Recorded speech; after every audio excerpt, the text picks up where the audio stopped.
যে মানুষটারে তিলে তিলে মারিয়ে এলো, ওষুধ খেতে দেয় না, চিকিৎসা করতে যায় না, তুই হোক গে স্ট্যাটাস দিতে হারলি না, তুই অন চাঁদা কালেকশন করিবার লাই, তুই নেতা সাইজের লাই, ওলামায়ে কেরামকে হত্যার হুমকি দাস।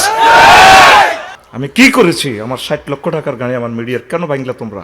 তোরা আর হাসি দি মারি আরো সোজা করতে বিঘের দেশ আর হুতের ওসিয়ত করে কি বিপদে আছি। তো আমি বক্তা শহীদ প্রেসিডেন্ট জিয়াউর রহমানের যে সুন্দর সানাসিবাত আমি বলেছি আফসারি, ভিডিওগুলো সব রেকর্ড আছে কিনা?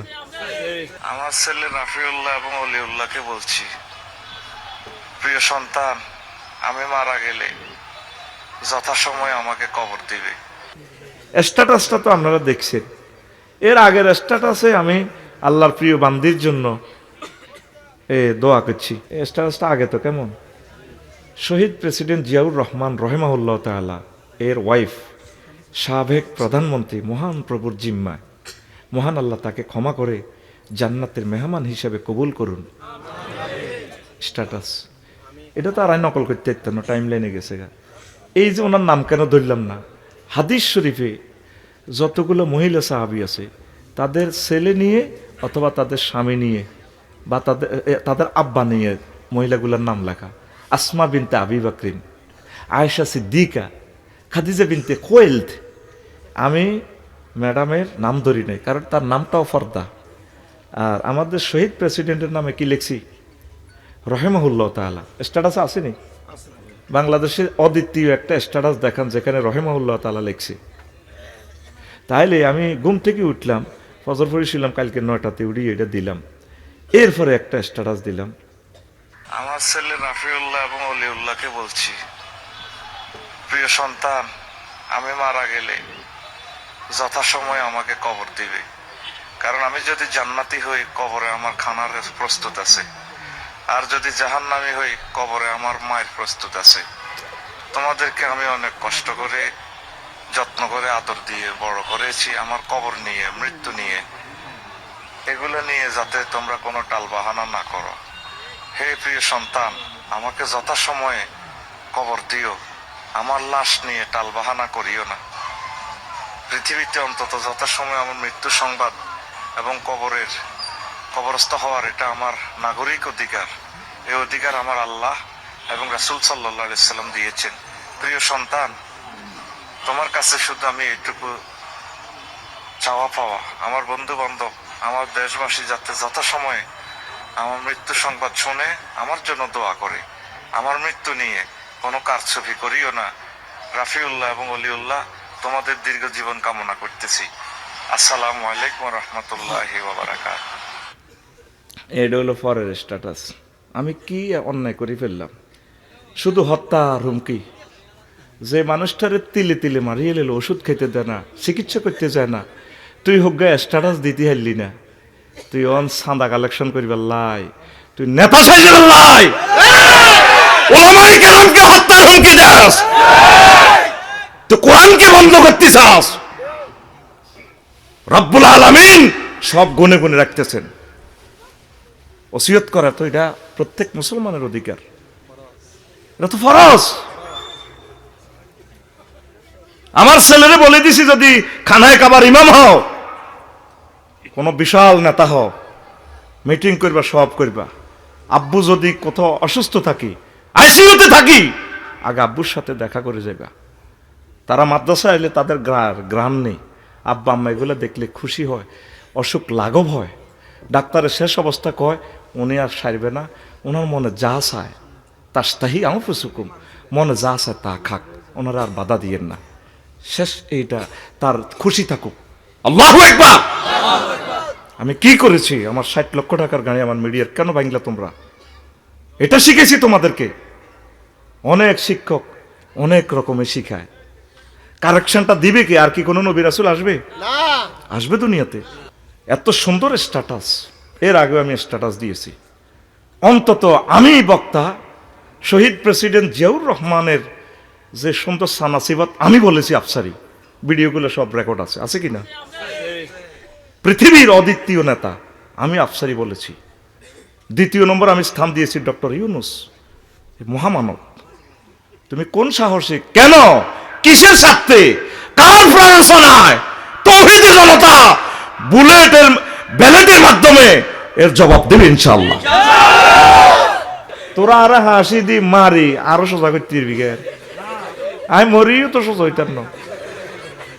তোরা শিখতে হইবে আতুন আর রকমে আল্লাহ আরে আর সিস্টেমে আল্লাহ আল্লাহ শান ওনার ইচ্ছা সত্যি সিস্টেম বানাইছে, কথা ঠিক না? দেখ আর হুতের ওসিয়ত করে কি বিপদে আছি। আমরা তো শিক্ষক, শিক্ষক তো এইভাবে শিখায়, তুই রাগস কা ভাই? আমরা তো সরাসরি তোদেরকে বললে তোদের মন কষ্ট হয়, তাহলে এটা তো একটা হেকমত আছে, আমরা কারেকশন হয়ে যাই, এটাই তো। আমি তো তোর দলও করি না, তুইও আর দল করস না। আমরা তো রাজনীতি করি না, রাজনীতি শিখাইতেছি তোদেরকে, তোরা করবি। তোরা আমাদের প্রধানমন্ত্রী হইবি, প্রেসিডেন্ট হইবি, যা হইবার হইবি, ওইতে হইতে হুতি যাবি, হতাতে উড়ি হইবি। আমরা তোদের টিচার, যেখানে তোরা মিসগাইড করবি ট্রাফিকের মতো আমরা পথ দেখাই দিব, আমরা তো গাড়ি চালাবো না, চালাইবা তোমরা। আমিন। আর হুতরে ওসিয়ত করি, আজ যে আমার হুতরে ওসিয়ত করছি, হুতরে কাইল্লা তো যাইবি দারুন না ঢাকা, আই মরলে তুই আরো জানাজা দিবি, কারণ অনেক হুজুরে জানেও না সুরা ফাতিহাতে জানাজার নামাজে হরণ লাগে, এই যেন লাগবে আরে কবা কবি কবে দেখছো নি আফসারিতে হলদাইতে ধরে এদের খাচ্ছত খারাপ। তুই হজরত গুগল শরীফটা খুলিছা, কেরাতুল সূরাতুল ফাতিহাতে ফিল জানাজাতে জায়েজ নামলা ইবনে আব্বাস রাদিয়াল্লাহু তাআলা আনহুমা জোরে জোরে পড়তো। এই হোলাগুন আমজাদের নগর আড়লে কত সেলফি উঠাইলো, আয় কি অন্যায় করলো, আজ আল্লাহ সংবাদ সম্মেলন করে ও আফসারিরে ঠেকাও। ওমা জিয়ানো আর বাড়ি লাকসাম শরীফ ৮ নম্বর ওয়ার্ড, হমানে ফেসবুকে দিছে, তারে বয়কট করলাম। তাই কইলাম আল্লাহ তো কনে যেতে মাই আর বাড়ি কই। এই যখন মানুষ আল্লাহওয়ালা হয় তখন তার বাড়ি ঘর আর থাকে না। মোহাম্মদ সাল্লাল্লাহু আলাইহি ওয়াসাল্লাম জান্নাতের টিকিট দিয়ে মানছেরে স্টার লাইনের গোল্ডেন ওয়ান, ইংল্যান্ড ওয়ান, আর ওনারে বাড়ি দৌড়ায় লক্ষ লক্ষ পয়গাম্বর, কারো করে বাড়ি থাকতে দেন।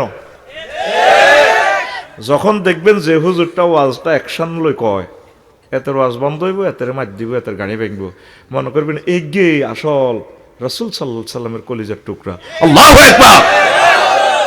তাই মিলিজুলি চলি আই চাইতে তোকে ব্যাগের কাছে যাইতাম, অন্তরা যেভাবে আরে ব্যারিকেড দিছ তো অন এবার ওই সিস্টেম করি, এবার তারা কেনে কেনারা হান্দা করে, আই কি রি মার আই সাদুর গাদ দিয়ে দিয়ে আড়ি আর কিতা করি, কষ্টটা লাগে ভাই। প্রিয় বন্ধুরা, আল্লাহ জাল্লা শানু বলছেন কুল্লু নাফসিন যায়কাতুল মাউত, প্রাণ আছে যার, মরণ আছে তার। প্রত্যেক ব্যক্তি মরণের স্বাদ আস্বাদন করবে।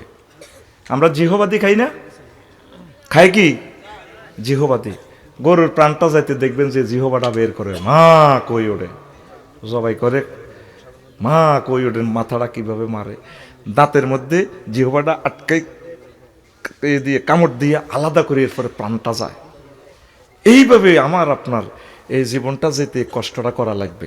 স্বয়ং রাসূল সাল্লাল্লাহু আলাইহি সাল্লাম পর্যন্ত এই কষ্টটা ওনাকে আজরাইল আলাইহিস সালাম এইভাবে সিস্টেম আল্লাহর হুকুম মাফিক হুজুর কান্দি দিছি। আজরাইল আলাইহিস সালামকে হুজুর আপনার কান্দেন যে আনিজি লাগে দে, তুই থাম একটু, আমারও তো মারিয়ে লিস। কি হয়েছে হুজুর? আমি যে কষ্ট পাইলাম, আমি যে কষ্ট পাইলাম, তুই আমারে কি করছ? ওহে আল্লাহ রসুল, আমি শাহাদাত আঙ্গুলি দিয়ে আপনাকে টাচ করছি। ও আজরাইল রে, আমার মনে হচ্ছে সপ্তাহ আসমান জমিন দিয়ে তুই আমার চাপ দিছ। তাহলে আমার এই লুধিয়ারা 14 গ্রামের লোকগুলো 10টা অপারেশন রোগী, 80 বছর বয়স, এই সময় যদি বা তারা প্যারালাইসিসে 10 বছর শুয়ে এক অঙ্গ ফসে গেছে, এই অবস্থা যদি তারা মরে, এত কষ্ট দেশ কেমনে তারা ইমান রাখবো? কইয়া রাসূলুল্লাহ, এর চেয়ে সহজ বুদ্ধি আর নাই, সবচেয়ে কম সিলেবাসটাই আপনাকে অ্যাপ্লাই করছি। ওই শেষ সময় আইসিইউতে, ওই শেষ সময় ইবলিস এসে আপনার এই 80 বছর 90 বছরের আমলগুলা বরবাদ করে আপনার ইমানটা নিয়ে যাবে। সাকরাতুল মউত যখন শুরু হয়ে যাবে, আলা ইন্না সাকরাতুল মউত, যখন সাকরাতুল মউত শুরু হয়ে যাবে, ইবলিস মায়ের সুরত ধরিয়ে আসবো, ফুতের সুরত ধরিয়ে আসবো, কিতা গো মা, কিতারে হুত তোর কষ্ট হয় কেন, মা মরে যাই তো গো মা, আপনি কোথায় আইছেন? এই যে মা লুধিয়ানা কবরস্থান তুই আইসি, তুই মারা চিনচুতি, মা চিনছি তো মা। ক বাবা লা ইলাহা ইল্লাল্লাহ পড়িস না, বুয়া ইসলাম বুয়া। আসলে কে 6টা স্টেপের রুটা বাইর হয়। 5 নম্বর স্টেপ হইল কাল্লা ইজা বালাগাতিল হলকুম ওয়াহিনাইজিং তাংজুরুন। যখন কণ্ঠনালীতে রুহটা আসে তখন মুমূর্ষু লোক জান্নাত জাহান্নাম সব দেখে, আর আজিম দেখে, তার চোখের সামনে সব খুলে যায়। এই জন্য দেখবেন মৃত ব্যক্তি একদিকে স্থির চিত্তে তাকাইয়া থাকে, তার রেজাল্টের দিকে এ প্লাস না ফেল এইভাবে তাকাইয়া থাকে। সুম্মালা তারা উন্নাহা আইডাল ইয়াকিন, আমি তোমাদেরকে রেজাল্ট নিচ্ছকে দেখাবো। সুবহানাল্লাহ বলেন। এই সময় যখন বলে যে ঠিক আছে বাবা, মা ইসলাম বুয়া আর হায়াত রয়েছে 1 সেকেন্ড, 100 মুহূর্তে 1 সেকেন্ড, 1 মুহূর্ত রয়েছে, তখন নাকের আঘাত দমটা যখন আনে ফেরেশতারা যখন টান দি বাইর করে আজরাইল আলাইহিস সালাম, ওয়া নাজিআতে গারকা, টান দি যখন রুহটা বার করে তখন এই বলে রব্বির জিউন লাআল্লি আমালু সালিহা, আল্লাহ একটা মুহূর্ত আমার হায়াতটা দেন, আমি কলমা পড়ব। আল্লাহ কয় বান্দা ওয়াইজা জা আজালুহুম লা ইস্তাখিরুনা সাআতাও ওয়া লা ইস্তাকদিমুন। তোমাদের হায়াতের নির্ধারিত সময় এসে গেলে আমি আল্লাহ 1 মুহূর্ত বেশিও দেব না, কমও দেব না। আফসারি তুমিও তো ওয়াজ করছিলা, আমি কেমনে অন হায়াতটা দিই? রুহটা টেনে বের করে নিবে। পৃথিবীর কেউ জানতো না আমি যে ইমান হারা, আফসারি ইমান হারা। ওই সময় কি মেসেজ রাসূল সাল্লাল্লাহু আলাইহি সাল্লাম বলে দিয়েছেন, লাকিনু আমওয়াতাকুম বিলা ইলাহা ইল্লাল্লাহ। বুঝছেন নি? রাসূল সাল্লাল্লাহু আলাইহি সাল্লাম বলছেন লাকিনু আমওয়াতাকুম বিলা ইলাহা ইল্লাল্লাহ, তোমরা এই মৃত ব্যক্তিটারে তোমরা লা ইলাহা ইল্লাল্লাহর তলকিন দাও, তাকে তলকিন দাও। মনে করাই দিতেছে সাকরাতুল মউতে আছে, আইসিইউতে, সে বিশেষ রুমে আছে। তার একজন পরিবারের যিনি তার সাথে দেখা দিতে পারবেন, মুহরিম, তার ছেলে হোক, জির জামাতা হোক, নাতি হোক, তার বংশের যিনি তার সাথে দেখা দেওয়া যায় এমন একজন ব্যক্তি বা কোনো মহিলা যদি থাকে, কেউ নাই, আল্লাহওয়ালা মহিলা তার আত্মীয়র ভিতরে, তিনি মনে করে দেবেন আম্মা, আন্টি, নানু, বলুন আপনি লা ইলাহা ইল্লাল্লাহ। রাসূলের এই হাদিসগুলো কে রে ভাই আমল করব?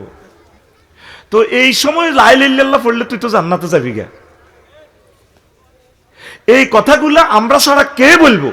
এবার কইব আফসারি তো চিকিৎসা বিজ্ঞানের বিরুদ্ধে কইয়ে লেছে, আইসিইউতে রোগী থাকবো আর তো সব বার করে দিব, 0 না 21 বা এক তো খবর ফাঁস হয়ে যাবো, এটা কিতা? আল্লাহ কি এগুলো চাইব? ওনার ফাঁস শিওরে বসে বসে কলমাটা মনে করে দিবে, উনি অজ্ঞান থাকুক, উনি বলা শর্ত না, ওনাকে মনে করে দিব, আম্মু আপনি বলেন লা ইলাহা ইল্লাল্লাহ, শিওরে সূরা ইয়াসিন পড়বে। এই কাজগুলো তো আপন লোকেরা করবে। ইসলাম যে একটা সিস্টেম দিছে, এই মৃত ব্যক্তির এই কাজগুলো পরিবারের কাছে দিছে। আমিন কর। পরিবারের সাথে ভালোবাসা। প্রথম পরিবার গঠন করছেন আল্লাহ জান্নাতে, ইয়া আদামুসকুন আওয়াজাওয়াজুকাল জান্নাহ। আদম, এই প্রেমের সংসার করো তুমি আর তোমার ওয়াইফ। আমরা এই জান্নাতি পরিবারেই আছি। তো এখন এই জন্য ইসলামের দণ্ডবিধি হইল কি, আমাকে যদি হত্যা করেন, আমাদের ব্রিটিশ লতে আইন করে রেখেছে রাষ্ট্রপতি মাফ করব। তারে কে অধিকার দিছে? রাব্বুল আলামিন বলছেন ইল্লা ওয়ালিয়িহি, তবে তার অভিভাবক যদি মাফ করে দেয়। আমরা 100 কোটি টাকা চাই, এটা দিবেন, এটা রসুল্লাহ দিয়াত দিবেন, মাফ, অথবা টাকা লাগতো না, যার মাফ করে দিছে। আর আমরা লাইটারে মারিয়া লাভ কিতা, আফসারি বেরিয়ে বুলক্রমে মারিয়ে এলেছে, আমরা মাফ করে দিলাম। আল্লাহ কয় এই দায়িত্বটা শুধু আমি অভিভাবকের উপরে দিছি। তো মতের এই দায়িত্বটা তো এখন আমাদের কাছে নাই। ঠিক তদরূপ আমি কোথাও জানাজা গেলে আগে বলি ইমাম সাহেব, আম্মা যেহেতু এই এলাকার মুসল্লি, ইমাম হইল তাদের সাক্ষী, উনি ইমামতি করবেন। তো ইমাম সাহেব কোন আফসারি ভাই আপনি করেন না, আমি দোয়া করে দিব আপনি ইমামতিটা করেন। আগে কত সুন্দর পাবলিসিটি করত। একটি শোক সংবাদ, মানুষের মনপ্রাণ কত নরম হয়ে যেত, হইতো কি না? মা বোনেরা শুনতো, হা অমুকে চলে গেছে, এই যে 1 সেকেন্ড শোক করলো, হা এটাও তো তার সোয়াব কিনা? আল্লাহ ইচ্ছে করলে কিয়ামত পর্যন্ত যত মানুষ আসবে সব মানুষের একসাথে আনি মারতে পারতো কিনা? এটা একটা ইউনিভার্সিটি করে রেখেছে আল্লাহ। তাদেরকে দেখে দেখে জোরু কুবুরাহুম, তোমরা তাদের কবর জিয়ারত করো, ফাইন্নাহু তুযাক্কিরুকুমুল, এটা তোমাদের জন্য একটা ইবরত, মওতের কথা স্মরণ করাই দিবে। এই জন্য আল্লাহ আমাদের সামনে কাউকে মারতেছেন, কেউ জন্ম নিচ্ছে, হাসি উল্লাসের ভিতরে দুঃখের সাগরে রাখতেছেন, যাতে আমরা বারবার আল্লাহর দিকে ফিরে আসি, ইউটারন করি। আল্লাহু আকবার। তাহলে আল্লাহ জিনিসটা আমাদের শিক্ষার জন্য করছেন না? তো এই কাজগুলো পরিবারের কাছে একমাত্র দায়িত্ব। কবরও কে নামবো? আমার কবর, আমার আম্মাটার কবরও কে নামবো? ছেলে আর জামাই হরে, ছেলে নাতিরা, জির ঘরের নাতিরা, হুতির ঘরের নাতিরা। আফসারি যত বড় অলি হোক, আমরা আম্মার কবর তো সে নামতে পারবে না, টাচ করতে পারবে না। তো এই কাজগুলো করবো কে ভাই? ইমান ভঙ্গের 10 নম্বর কারণ হলো কারোর জন্য শরীয়তের কোনো হুকুম রহিত আছে বলে বিশ্বাস করা। তাহলে পৃথিবীর কোনো মহান ব্যক্তির কবরও না ব্যাকে মিলিয়ে তারা নামব, মিলেমিশে আছে ওরা, আত্মীয় হেন। যদি এই কথাটা বলার কারণ আমার ব্রাশ ফায়ার করে দেশ, আমার রসুলের হাতে আমি হাউজে কাউসার খাবো, আমার আফসারি আমার সুন্নতটা দুনিয়াতে জারি করছে বলে দিছি। এই কথাগুলো তো ফারে সকল হুজুরে বলে না, বলে না, কথা ঠিক কিনা? তাহলে মৌতের বেলায় তো সুন্নত গুলো নাই। গুদ্দাটা আসেনি আমার, কলিজাটা কত আগে ফেটে গেছে। মারি হালা আঙ্গরে, আঙ্গরে লইছেন বিপদে আস। আমরা সবসময় তোদেরকে নিয়ে চিন্তা করি, তোদেরকে কিভাবে জান্নাতের দিকে নেওয়া যায়। কবরটা তো সুন্নত তরিকা, আর যা করছি না করছি, আমার কবরটা তো, কবর জিয়ারতের তো সিস্টেম আছে। মোকাশেফাতুল কুলুব সহ বিভিন্ন, তারপরে জিয়ারতুল কুবুরের যে গ্রন্থটা এখানে আছে। আপনি আব্বার কবরে যাই, যখন জিয়ারত করবেন, যাই কিছু পড়তে পারবেন না, মুখামুখি দাঁড়াবেন। দাঁড়ায় নবীজির সুন্নত হাদিসে আছে, একটু 1-2 সেকেন্ড অপেক্ষা করবেন। যদি তিনি আযাবে থাকে, তিনি কান্দি উঠবো, ফেরেশতার ঘরে করবো, আর মারিচ্ছে, আর হুতে আইছে, আমার জিজ্জামাই আইছে, আমার নাতি আইছে, আমার হুতে আমেরিকা থায়। ফেরেশতারা আরো লই চাইনিজ করে লই, তুই আসামি আবার কথা কস রে, কত থামসা, এই যে আমার দেখছিস না, আমার নাতিরা আইছে, আমার হুতে আইছে, আমার লহন জিয়ারত করব, হয়তো যদি কবুল হয়, আমার হয়তো আল্লাহ নিস্তার দিব। মাল মাইয়িতু ফিল কবরি ইল্লা কাল গারিকিল মুতাগাউইস ইয়ান্তাজিরু দাওয়াতান তালহাকুহু মিন আবিন আও উম্মিন আও ওয়ালাদিন আও সাদীকিন লাহু ফাইজা লাহাকাতহু কানা হাব্বা ইলাইহি মিনাদ দুনিয়া ওয়া মা ফিহা। আল্লাহু আকবার। মৃত ব্যক্তির যে ডুবি দিছে বাঁচাচ্ছা, জোগাড়ও দিতে পারে না, মায়ের লগে কবর, বাঁচাও বাঁচাও। যখন তারা দোয়া করে জীবিতরা, তাদের দোয়ার বরকতে সে এত খুশি হয়, পৃথিবী পরিমাণ স্বর্ণরূপা দিয়ে দিল, সে এত খুশি হয় না, এ দোয়ার বরকতে আল্লাহ তাকে ক্ষমা করে দেয়। যাই মা বাপের কবরও যাই, কিছু আগে পড়বেন না, আগে 1-2 সেকেন্ড অপেক্ষা করবেন। ব্যস্ত তো আমরা, কত ব্যস্ত, দুনিয়ার মায়া আমাকে পাগল করছে। আব্বার কবর তুই জিয়ারত খাড়াইলি না 1 বছরও, তো কলিজা হারিয়ে যায়। তোরে মহাগ্রন্থ আল কোরআনে কইছে ওয়াকুর রব্বির হামহুমা কামা রব্বায়ানি সগীরা। বান্দা, তোর জন্য এটা ফরজ, সব সময় যখনই মনে পড়িব তুই তোর আব্বাল্লাই মাল্লাই দোয়া করবি, দোয়া করবি। আল্লাহ আমার ছোট্টবেলা যেভাবে লালন পালন করছে, লাকসময় আমি বাসা করছি, নতুন তো মারে দিয়ে উদ্বোধন করাইলাম, মার মন টেকে না, গ্রামের মানুষ তো করে আব্বা দুয়ার বন্ধ করি থাকে, আমি খুশি আছি। তো মা এক রাইত আসিল, আজকে আমার ওয়াইফে কইল এটা তো ফাইখানা, এটা তো জাম। কইলাম কি রে জাম, এনে আসিল কি, তুই এনে আসিল কোন, এটা আগের তুনে যাম তো আসিল কি, কেউ টয়লেট তো কেউ কিনল না, মা আনা আসিল।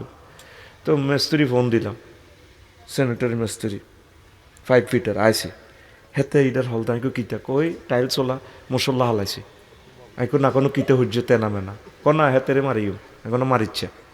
আইকো তুই হেদিকে যা সবুজ, আই হাত ভরি দি, কো না না হুজুর, আইকো হারে এরা আর মার 22 পরে আর মার গু না বেটা, আই হাত ভরি দিছি, মানে ডাইরেক্ট উঠতি হরে হাত ভরি দি, এটি সব লই ফলি 3-এর মাই দিল, কলজের মাই দিয়ে দিছি দি।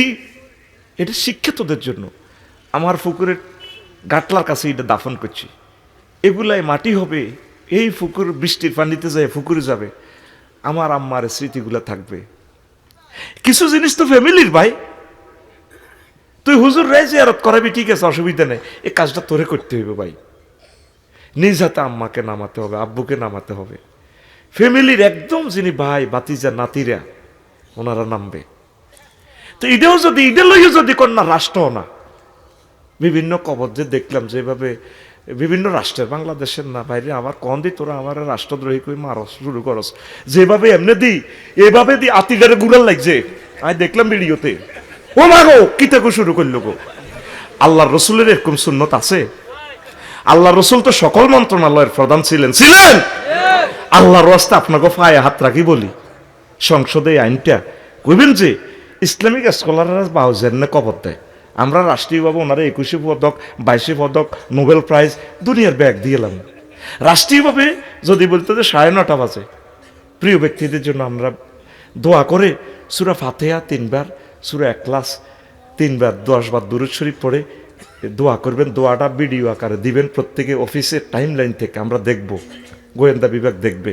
এটা আমরা রাষ্ট্রীয়ভাবে প্রক্লেম করলাম, তাহলে কত সওয়াব হইতো, কত সওয়াব হইতো। আমিন কয় না? আপনাদেরকে মেরিটটা বুঝতে হবে। নবীজির লাশটা পর্যন্ত পড়ে দিয়েছে 3 দিন। কয়দিন? সাহাবীরা কেন ওমররা দিলে তাহলে আনু কান্দিত পাগল ফারা যে কইব নবীজিরে মরছে আয় তারে কল্লা হালা দিব। কারণ উনি নবীর আমজা করি ধরি নবীর লোকে কলজা সকল লাগায়, রব্বি হাবলি উম্মতি শুনা যায়। কারণ ওনার তো রাডারটা সচল রাডার, কলবের লোকে কলব মিলি গেছে। উনি নবীজিকে জিন্দার মতো এ করছে। নবী কই মরছে, এই নবীরে কে রে কস মরছে, তো করে মারি গেলাম আমি। এটা হলো কলবের শোকের আবেগের একটা মাত্রা, সমীকরণ। আল্লাহু আকবার। আবেগের মাত্রা আইন দিয়ে হয় না, জোর করে হয় না। আবু বকর রাদিয়াল্লাহু তাআলা আনহু ঠান্ডা মাথা আসলেন, ওমা মুহাম্মাদুন ইল্লা রাসূলুন কাদ খালাত মিন ক্বাবলিহির রাসূল আফাই মা তাও কুতিলা ইন কালাবতুম আলা আকাবিকুম। নবীরে তো সাহাবীরা এত ভালোবাসতো, নবী যে মরবে তার এটা জানে না। আবু বকর এসব মেসেজ জানে। বিদায় হজে যখন ইজা যা নাসরুল্লাহ নাজিল হইল 80 দিন আগে, এরপরে বিদায় হজের আরাফার ময়দানে নাজিল হইল আলিয়াউমা আকমালতু লাকুম দীনাকুম। 1 লক্ষ সাহাবীর কেউ আয়াতের মেরিটটা বুঝলো না। এখানে তো পার্থক্য। ওই যে আমি ভিডিও দিছি রিলস, এটা তো একটা মিস্টারিয়াস ম্যাটার আছে, এটা আমরা আমল করলে তো বুঝে নিলে হয়, শেষ। এখানে তো কাউকে ইনসাল্ট করার কোনো সুযোগ নেই। কেন ইনসাল্ট করবো? সব তো আমার মানুষ। আমার মানুষকে চলনে বলনে হাসি দিয়ে, গান দিয়ে, টেকনিক দিয়ে, গ্রাম্য ভাষা দিয়ে যেভাবে পারি আমি তাকে রাসূল সাল্লাল্লাহু আলাইহি ওয়াসাল্লামের মেসেজ, আমার মাবুদের মেসেজ, এটা তো আমার খাওয়াইতে হবে। এই দায়িত্বটা তো দিয়ে আল্লাহ আমারে পাঠাইছে। তোদের দায়িত্ব হচ্ছে আমাদের কথা শুনে আমাদেরকে সেভ করা, আর আঙ্গরে মারিয়ে লেলে এটা কোনো আঙ্গ ব্যাপার নয়। এটার দায়িত্ব তোরা আল্লাহর কাছে জবাব দিবি। আমরা কি করবো? আল্লাহ শানু বলছেন, নবী আপনি আমার কথা বলেন, আল্লাহু ইয়াসিমুকা মিনান নাস, মানুষ থেকে আমি আপনারে সেভ করব। আমাদের সেভের দায়িত্ব কে? আমারও তো আজ আব্বু আপনাদের যান মাহফিলে জীবনও দাবাত দিছি, হেতার আনের নিরাপত্তা দিবরি আই করে বাহাজি হেতাকে জানেন নিরাপত্তা আছে রে, আর তা হাসি দিছে, হেতে সে না তো হেতে হাসি দিছে, এতে দাখিলে গেছে রোল নং 1 হই দারুণ না যাতে ফার্স্ট হয়েছে।